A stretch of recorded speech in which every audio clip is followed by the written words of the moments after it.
Okay dear students, last session में हमने क्या देखा? कॉम्बिनेशन रिएक्शन और डीकम्पोजिशन रिएक्शन देखी।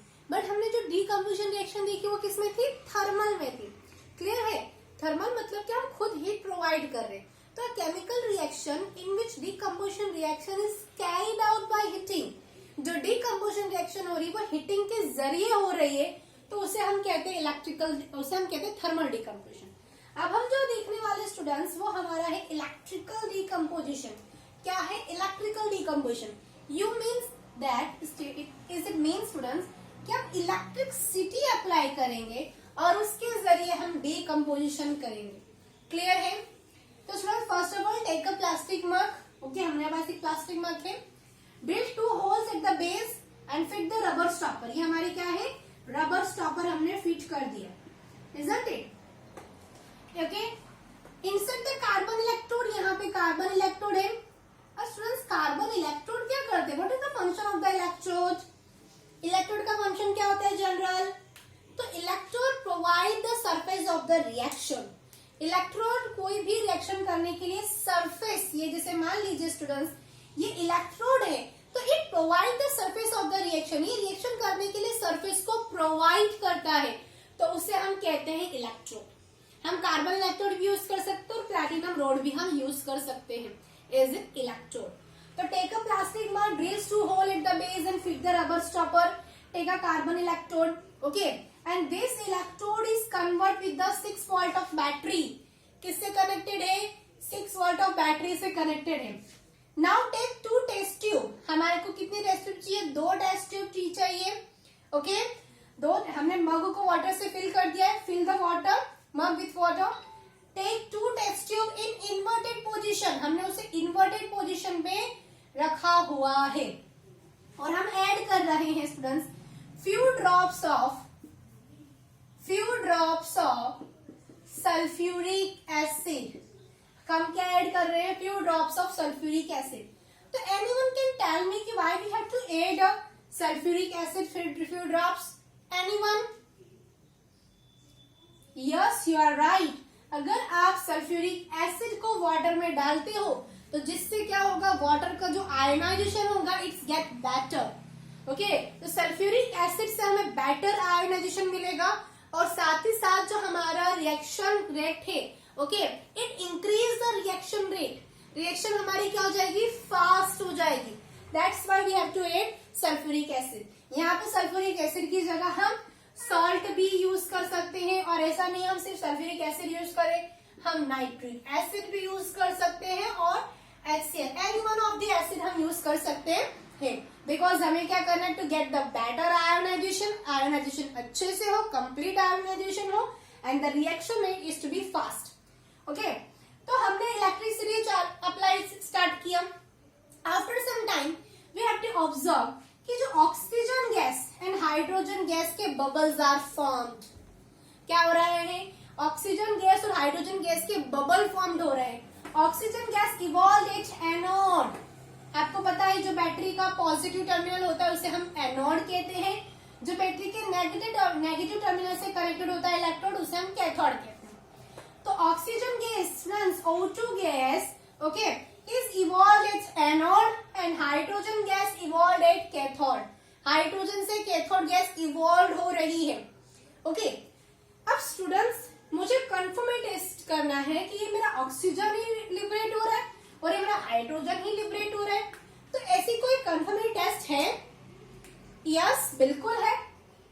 कि अगर आप burning candle, students this point should be note down, अगर आप बर्निंग कैंडल या burning matchsticks, burning candle otherwise burning matchsticks, आप ब्रॉथ टू द माउथ लेके जाते हो, ओके, टेस्ट ट्यूब के ब्रॉथ टू द माउथ, तो my hydrogen gas, students, my hydrogen gas burns with pop sound. जो हमारे popcorn में जो साउंड आवाज आता है ना, पट पट, in that terms, okay, कि when burning of candle and burning of matchsticks is near to the mouth of the test tube, the hydrogen gas burns with the pop sound, and this is a confirmative test. जबकि hydrogen gas में हमें ऐसा कोई sound मिलता नहीं है। तो basically student हुआ क्या, यहाँ पे पर्टिकुलर ये रिएक्शन हुई कि हमारा जो वाटर था डियर स्टूडेंट, जो हमारा वाटर था वो डिकम्पोज हुआ hydrogen gas and oxygen gas. Again students यहाँ पे इलेक्ट्रिसिटी लिखना कंपलसरी है because it is the electrical decomposition. Okay, single compound decompose to form more than one product. This concept is pretty much clear. So let's move on to the our next type of the reaction, which is nothing but displacement reaction. Is it clear? यहाँ तक का clear है सभी को? तभी हम आगे बढ़ेंगे। क्लियर है? ओके, यहाँ पे एक और चीज है। हाँ ओके, एक और चीज है मुझे रह गया, विच इज मोस्ट इम्पोर्टेंट, कि our water is made of the 2 parts of hydrogen and 1 part of the oxygen. This concept is clear कि our water is made of the 2 part of hydrogen and 1 part of the oxygen. So the ratio of hydrogen and oxygen is 2:1 in electrical decomposition of water. And this question is asked in again 1 marks MCQ question. Student जितने भी आपके chapters में एक एक mark के question है, जो जो आईएमपी थियरी मैं आपको सारा यहीं से बता दे रही हूँ। ओके, कि हमारा जो वाटर है, water is made of the 2 part of the hydrogen and 1 part of the oxygen. So water का वॉल्यूम ज्यादा है in comparison to oxygen, because देख सकते हो आप 2H2NO2। Okay, so the ratio of the hydrogen and oxygen in this reaction is 2:1। चलिए अब आगे बढ़ते हैं students.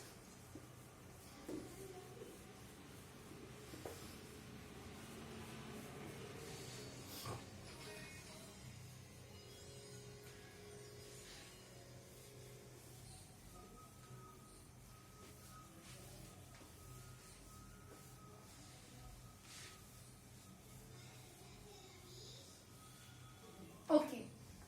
Now third type of reaction which is most IMP reaction, displacement reaction. क्या है dear students? Displacement reaction. Okay. तो इसको activity से समझेंगे तो ज्यादा बेटर रहेगा आई थिंक। तो हम पहले एक्टिविटी करते हैं बिकॉज आपके एनसीईआरटी में एक्टिविटी भर भर के दी हुई है। तो first of all what this term exactly mean, इस टर्म का एग्जैक्टली मीनिंग क्या होता है। तो अगर इसको हम ब्लॉक करें, डिस्प्लेस, ओके, डिस्प्लेस मतलब किसी को किसी की पोजीशन से क्या करना, हटाना। इन जनरल टर्म्स, हम जनरल टर्म्स में यही कहेंगे। डिस्प्लेसमेंट मतलब आपने किसी को किसी की जगह से हटाया। क्लियर? तो देखते हैं क्या है। हमारे पास एक बीकर है, ओके, और इस बीकर में हमने लिया है a solution of copper sulphate. क्या लिया student? Solution of copper sulphate. कोई मुझे कलर बताएगा, what is the colour of the copper sulphate? Comment section करके बताओ, जल्दी से अभी कमेंट करो। और जो इस वीडियो को बाद में देख रहे हैं वो वीडियो को पॉज करो और उसके बाद आंसर दो। क्लियर? तो what is the colour? Yes, it is a blue colour. Blue colour का बहुत अच्छा सब्सटेंस होता है। ओके, अब हमने क्या किया स्टूडेंट्स, एक थ्रेड के जरिए हमने जो आयन नेल्स है, हमारी जो आयन की जो नेल्स हैं, इसे हमने यहाँ पे रखा। ओके, इस सॉल्यूशन के अंदर हमने डिप किया आयन नेल को, इस सॉल्यूशन में हमने डिप किया। तो आफ्टर 20 मिनट्स तक ये सॉल्यूशन एज इट इज रहा। After 20 minutes what we have to observe कि जो हमारा सॉल्यूशन था कॉपर सल्फेट, ब्लू कलर था, वो फेड हो गया। फेड से वो किस में कन्वर्ट हो गया? लाइट ग्रीन कलर में कन्वर्ट हो गया।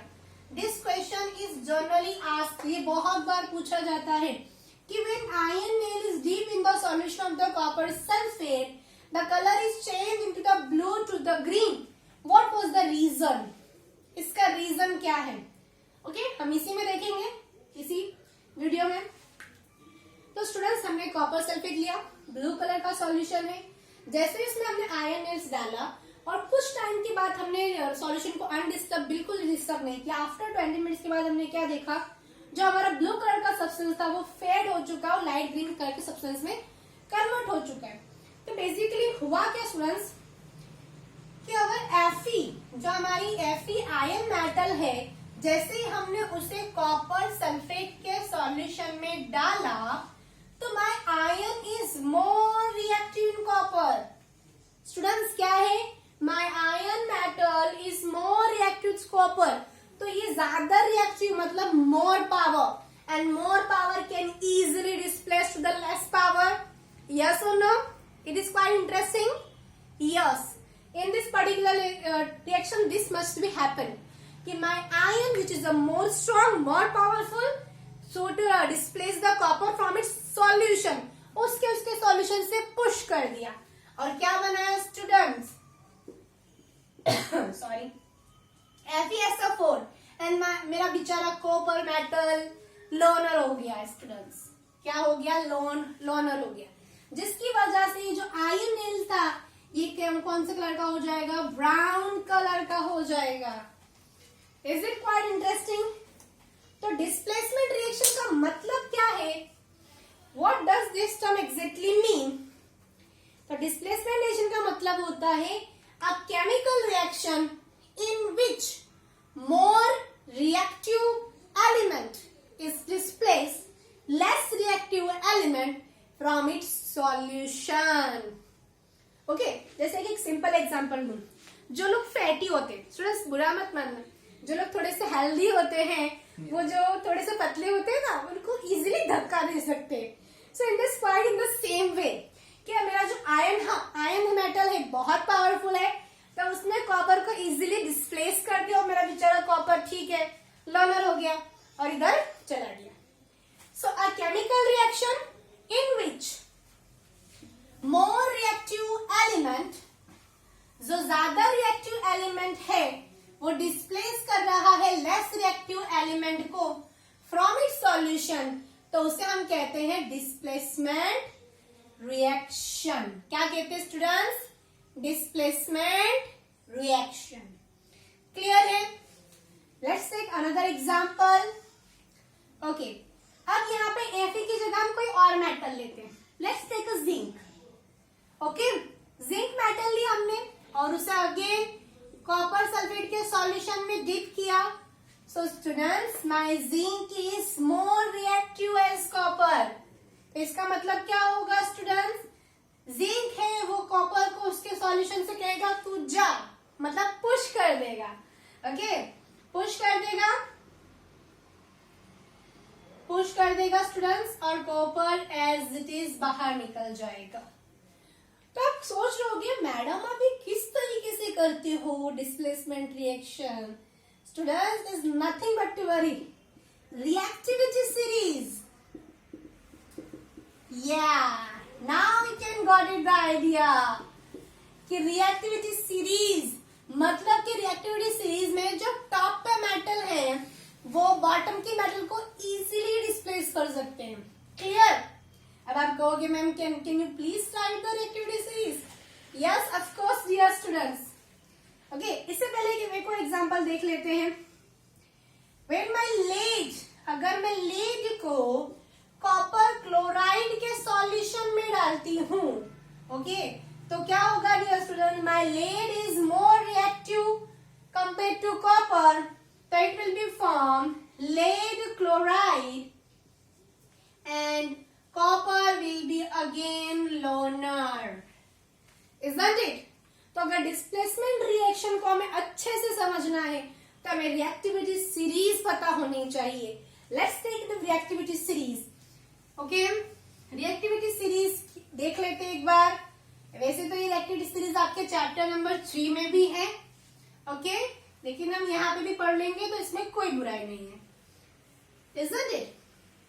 तो our reactivity series, okay, potassium, sodium, calcium, magnesium, aluminium, zinc, iron, lead,